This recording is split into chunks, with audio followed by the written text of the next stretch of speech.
If you found this podcast, chances are you're a high achiever and you're successful. But now you're stuck and stressed, and you realize that everything you've created hasn't given you the fulfillment and the joy you thought it would. This is where we discuss the keys of high performance mindset and stepping into the next best version of yourself. Welcome to the Positive Persistence Podcast. Welcome back to another episode of the Positive Persistence Podcast. Today, we are joined by occupational therapist, speaker, and author, Cristina Simmons. Cristina, welcome to the show. Hey, I'm so excited to be here. This is so great. I am really excited for you to be on the show. I'm glad you were able to make it. Cristina and I actually met last year at Amberly Lago's Unstoppable Mastermind. Amberly Lago is a mutual friend of ours. And that's actually when I learned that we share similarities in our medical journey. It's a couple of synchronicities there. But there is much more to your story. And I'm really interested in having you share that with our listeners and viewers, and how you've battled back from grief and anxiety, and how you embrace and you speak about holistic wellness. So without me sharing too much about your story, I would love to kind of just have you dig into maybe your health journey and how that all came to be. It started from grief, which we can get into that in a little while if you want to. But short story on that is that we had children pass away. So I started dealing with grief, anxiety, depression in my mid-20s. And of course, what I didn't realize back then is that if you do not process grief, anxiety, depression, your body will process it in a very unhealthy way. So that ended up with me having chronic pain. I destroyed my gut health, which I didn't realize at the time either. But now in my late 40s, had to deal with all of that. But also, I ended up having a tumor, and I'm not totally convinced that that wasn't caused from me not processing my pain. So Yeah, I'm not really sure if that has been there since I was a kid. It was one of those things where they were uncertain how long it had been there, how fast it was growing, all that kind of thing. But definitely my physical ailments have come from the mental side and me not dealing with all of the challenges that I was faced with. So I started eating my feelings, which if anybody is doing that, or if you have done that in the past, not a good way to process it at all. you know, I have to ask for our listeners and viewers, just if you would, to let them in on what was that grief that you had to deal with. So my husband and I carry a very rare gene that causes very sick babies. It's called Ellis-Van Creveld syndrome. And back in 2002, I guess it was, or 2003, there were only like 150 reported cases. And it was localized to like an Amish community in Pennsylvania. So when that was kind of put on the table at the time, I didn't even think that could have been it at all. I mean, my husband are so far removed. He was born here in Florida. I was born in Venezuela. And it has to be something that's carried, generation back really far. So it's a recessive gene. So there was only a 25% chance that we would have a sick baby, a 75% chance of a healthy baby. And it happened to us 3 times. So I found out that our first baby girl, that there was something wrong when I was 6 months. I was like 6.5 months pregnant. And so I had to stay pregnant for a month and a half, knowing that she was going to pass away. And that was just horrific. She was very active inside the womb. She kicked me every minute of every day. And so we had to bury her at 3 days old. And then I had a miscarriage soon after that. And then a couple years down the road, I had, or 1 year after that, we got pregnant with another baby girl. She too had the syndrome, and she passed away. And then 5 years later, I got pregnant with a boy and then found out that he too had it and he passed away. So it was just compounded. Yeah. And I had kind of a traumatic childhood. So I didn't come into our marriage and that type of grief is just different from any other. Losing a child is different from anything else. And so I didn't have any coping mechanisms or strategies to deal with that kind of thing. My husband's sister was killed in a car accident when she was 16 and he was 18. So he came into our marriage with that unresolved grief. So you can kind of imagine the perfect storm that created in our marriage too. So we've been married 26 years now, but it hasn't always been rainbows and puppy dog tails for sure. So, but that's That's where, yeah, unbelievable. And so, and I don't want to put words into your mouth, but from what you understand or maybe what you've experienced, that stays with you. That type of trauma stays with you not only emotionally but also physically. sure. It stays in your body, in your cells, and it can potentially manifest itself into a physical ailment. Yeah. So I'll tell you, our oldest daughter was born March 26th. So her birthday is approaching and she would have been 22. No, 23. She would have been 23 this year. And I still have around this time of every year, around this time, I start getting heavy and depressed and I'm very irritable. But this would have been around the time that I was pregnant, knowing that she was going to, you know what I mean? And Mhm. so even this many years later, my body still feels that pain. That's unbelievable. So, if you can now backtrack to what this potentially manifested into? Definitely chronic pain. I started having a lot of joint pain. I was very inflamed and I have like fibromyalgia type symptoms. So I would joke when you've been through as much grief as we have, your sense of humor gets a little warped, and so we always say it's laugh or cry, and I choose to laugh. So, but I used to joke that like my nerves were literally shot, and because a lot of the times it would be like my entire body was just like an open raw nerve end. I have a lot of sensory problems even now. Like I hate clothing.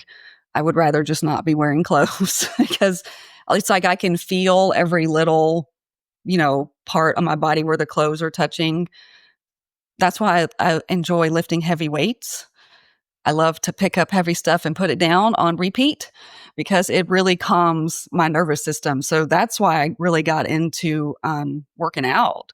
Mm. That was my therapy for a long time because when I was working out and in that environment, I didn't think about all those other things. I didn't think about, what was hurting or what I had been through. It was just me and the weights. And Yes, so I really got sort of addicted to that. I'm sure you can relate to that.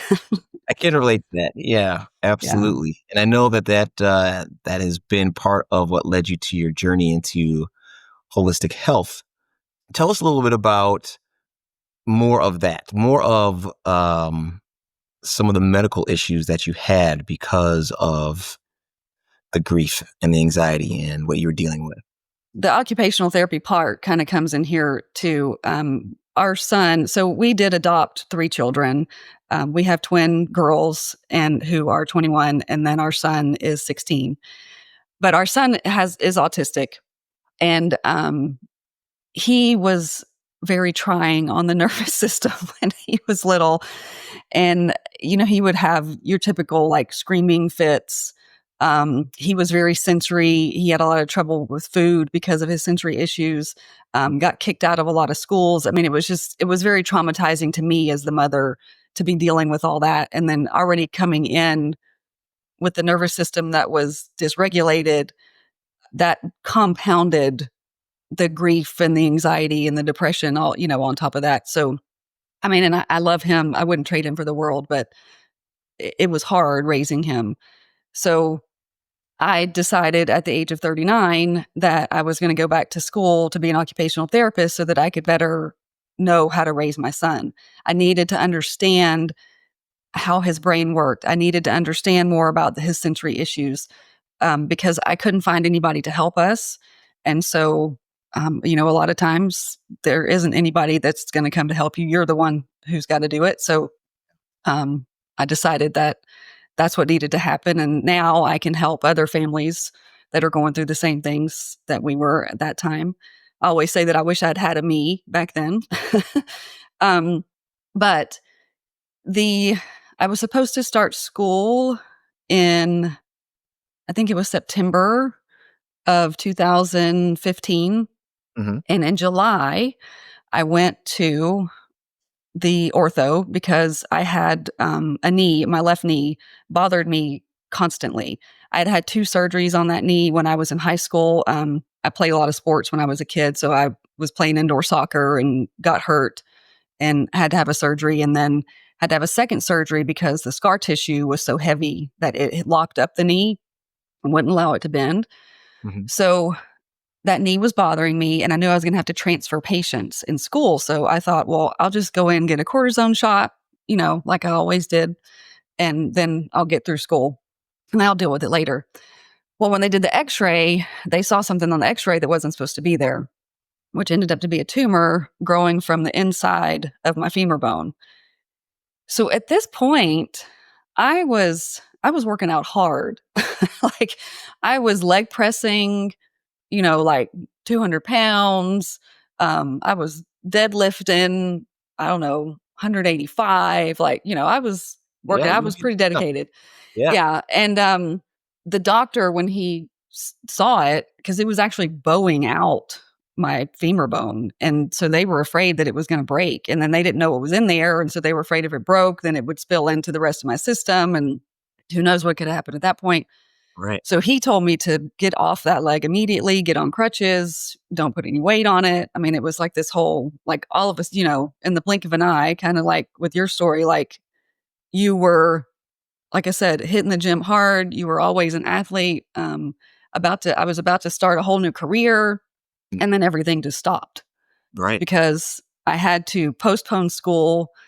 They did a bone biopsy, and then I had to go in for the major surgery, which now I have the incision on my leg is about 6 inches long, but I have a plate and 7 screws that go from one side to the other to hold it in there. Cause they actually had to like cut a hole in my femur bone, take all the bad stuff out, fill it with a synthetic material, and then cover it with that plate. So that's got to stay in there forever.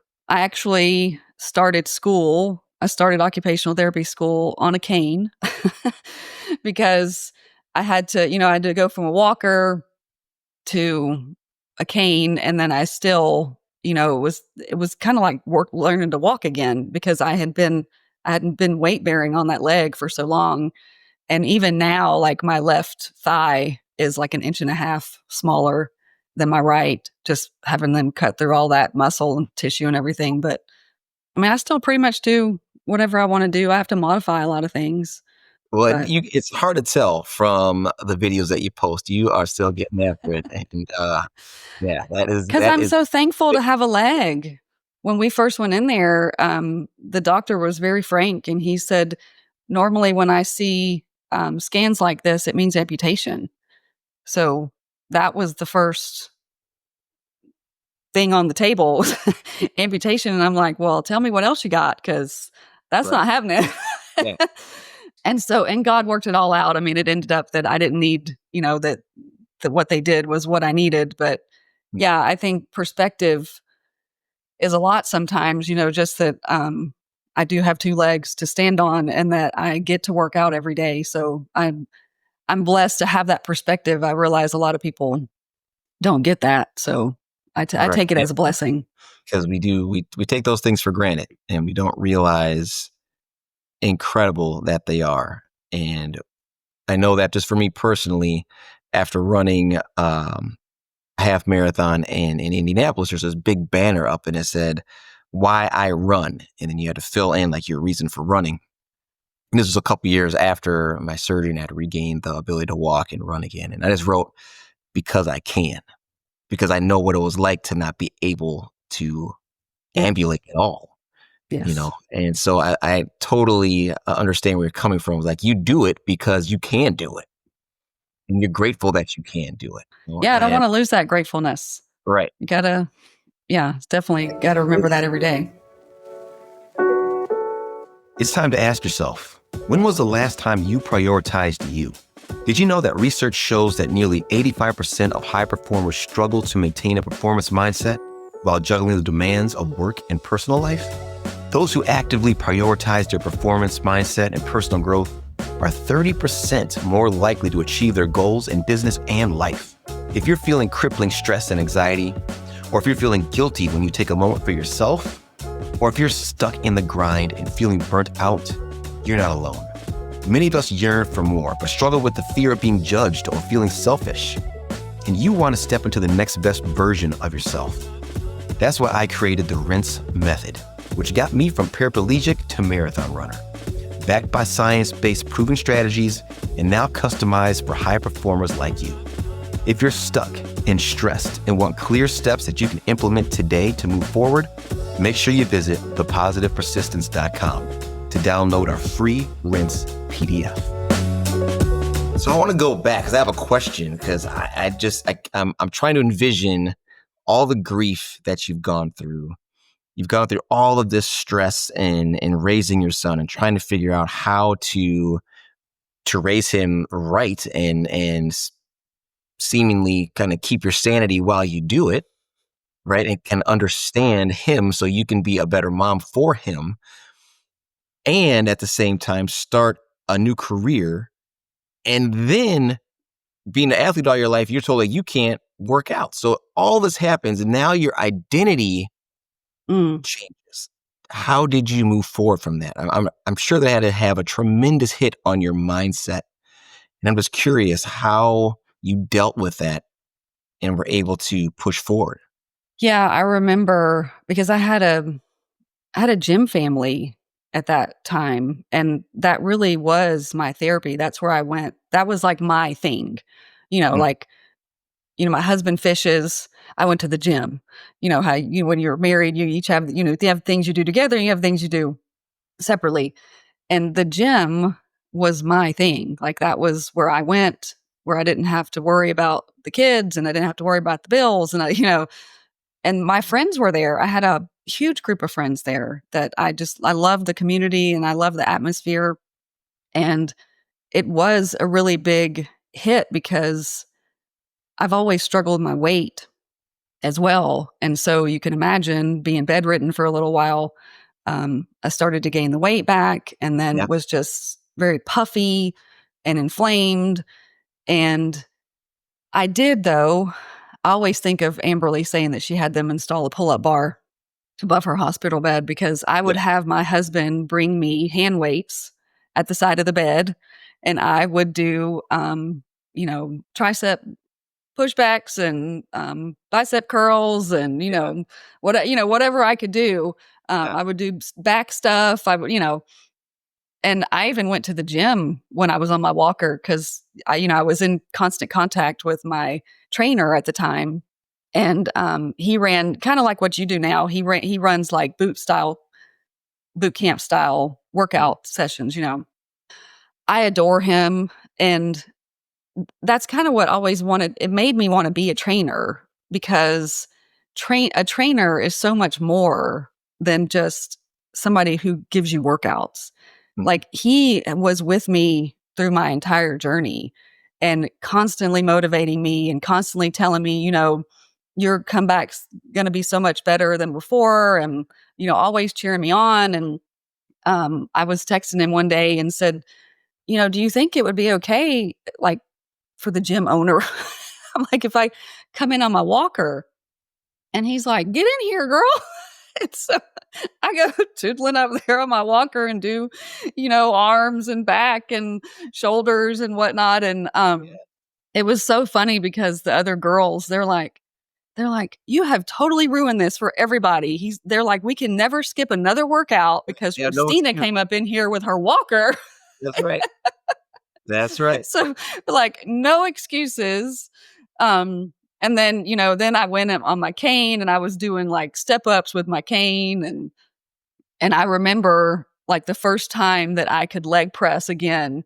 And there were like 10-pound weights, like little baby weights on the side. Mhm. I'm like, but you know what? You're doing it. That's more weight than I did yesterday. So it's been a journey, but I enjoy, you know, motivating and inspiring other people. And so, it was a big joke to the other girls about like no excuses, but I mean, that's a real thing, because Yeah. sometimes I have to inspire myself. Like you have to look back on that and say, like if I don't want to work out or whatever it is, like Mm. you went to the gym on a walker, like you can go do some hit because Yeah. I do not enjoy hits. Yeah. So yeah, Absolutely. but again, I mean, it's just that perspective of what if I woke up tomorrow and I couldn't walk? So, you gotta do what's there today, what's in front of you. Yeah. And I think that is such a powerful lesson to remember. And you're right. It's all about perspective because we've all been in those situations in our lives where we have done some incredible things because we had to. And maybe we didn't want to, or maybe we Mhm. did, but we were able to accomplish some incredible things. And then we are so quick to forget sometimes that at one time we were able to tap into our potential and achieve something that we thought we couldn't before. Right. And sometimes that's all we need to do is have that perspective and look back and remember those all those small wins that we stacked up before. If we're paying attention, they amount to big ones. That's That right, that's right. that can be our inspiration and our motivation for ourselves. So now you're a holistic health coach, and as we were talking before we hopped on, you were talking about prepping your food. I love that.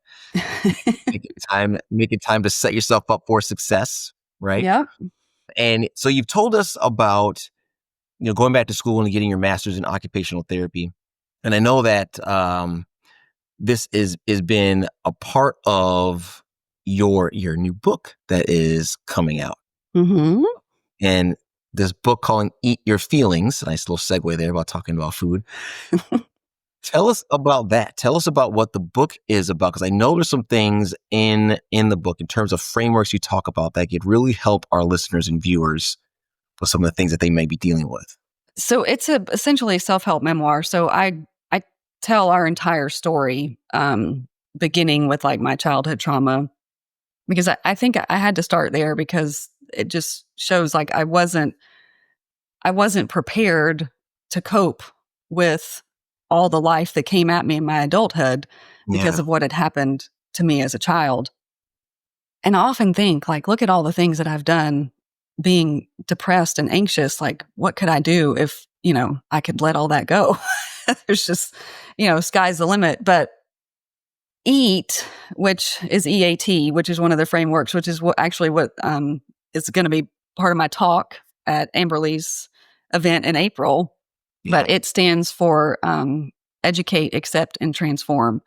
So I had to really educate myself on whatever the particular challenge was at the time.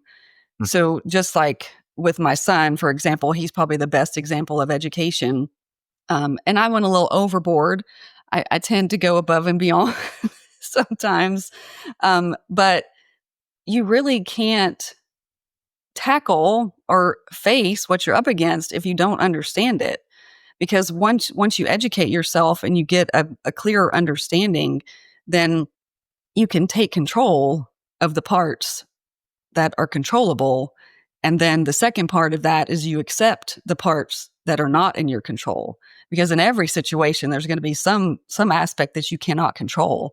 So you've really got to accept that so you can move through that in order to transform it into something that's really beautiful. I mean, my son being so hard to raise, turned into an entire career for me, which I'm very grateful for.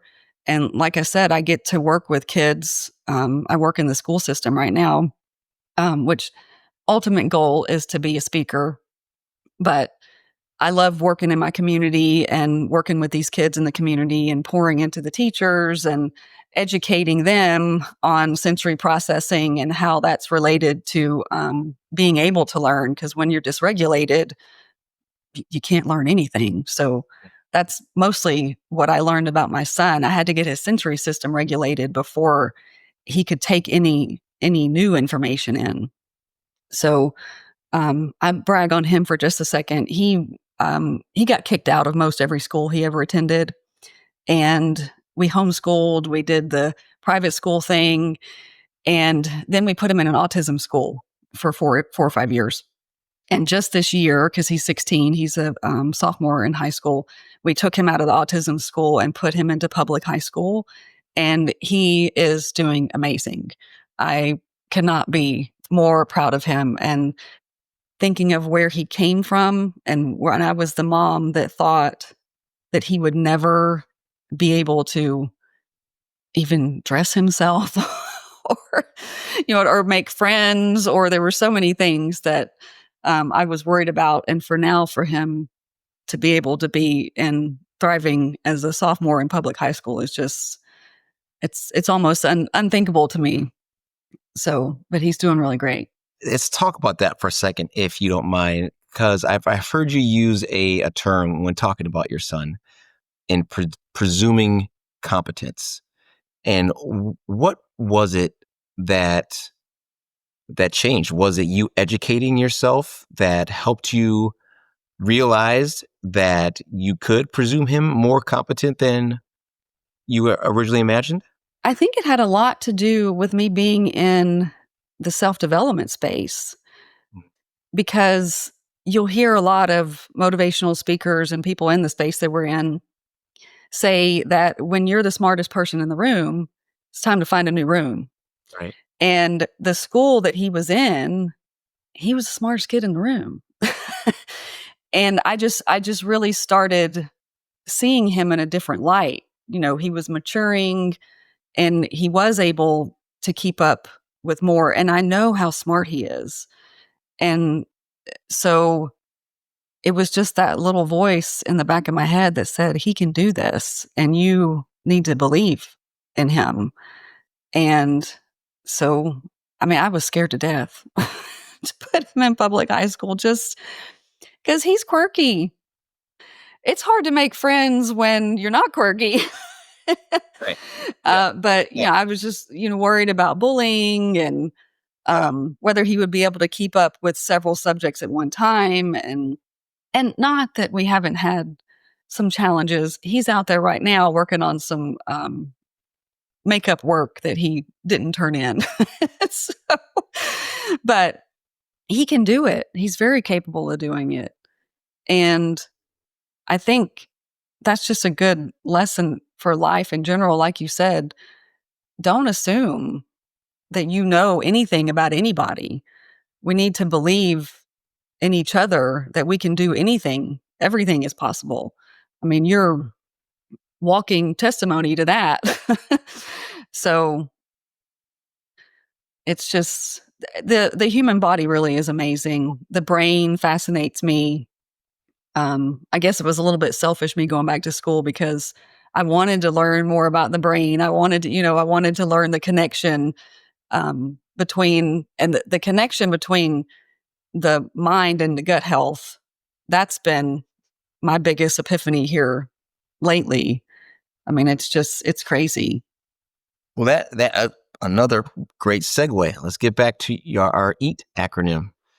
So you told us about the E, about education.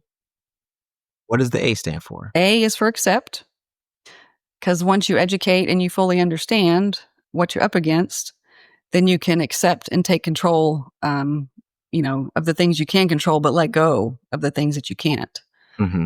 And then that segues into the T, which is transform. And so then you transform what you've learned. And then through that acceptance, you can transform it into almost anything that you want it to be. I love that, because that really speaks to, at that point, when you talk about transform, you're making life happen for you. and Yes. that's like going to happen to you. Right. Yeah. Yeah. Love that. It's about the growth that you can see.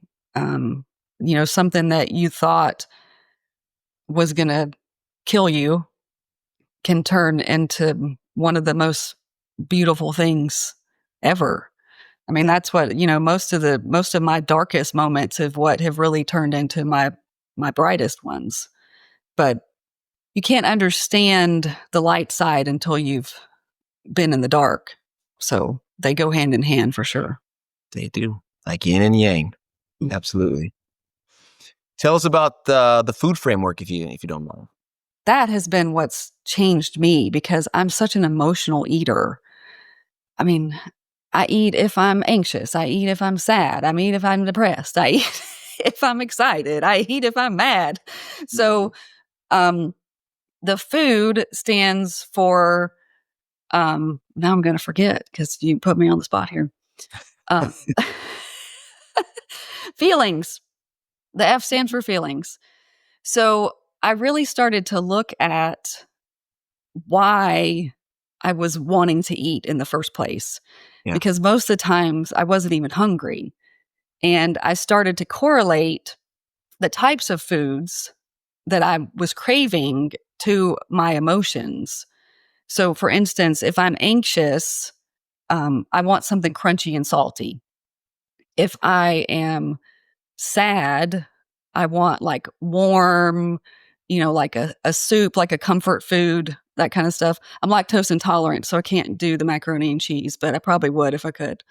And then, you know, I could sit down, those little tiny, like personal pies, like peach pie. I love peach pie. Hmm. I would eat a whole pie, not a big one, but a personal one. Yeah. Nobody should do that. Like that's that's not it's not a good way to process your feelings. So first I would feel the feeling, and then the first O is for option.